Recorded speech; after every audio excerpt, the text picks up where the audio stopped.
Всем привет, меня зовут Азам Салиев, и я шеф-повар заведения Rasuloff 10. Сегодня мы с вами будем готовить одно из наших фирменных блюд – баранину по-царски.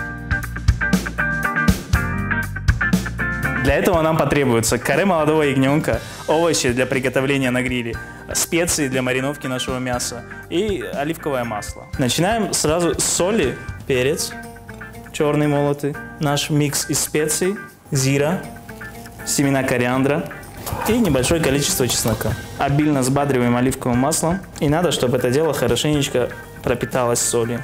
А между тем замаринуем овощи для гриля. Для этого нам потребуется кабачок, баклажан, свежий болгарский перец, помидор, стручковый перец и свежий репчатый лук. Будем мариновать нашими специями соль, перец и специи для гриля.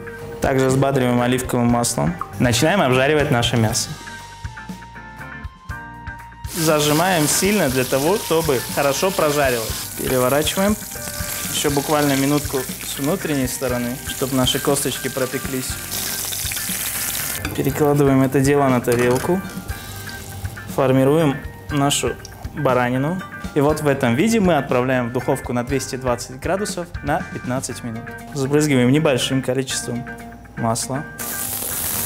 Буквально по 1,5 минуты с каждой стороны мы будем обжаривать это. Наши помидоры уже готовы, и перекладываем их к остальным овощам. Можно уже начать украшение нашего блюда. Барашек готов. Будем украшать маринованным луком. Плюс добавим немножко зелени. Наше блюдо готово. Приятного всем аппетита!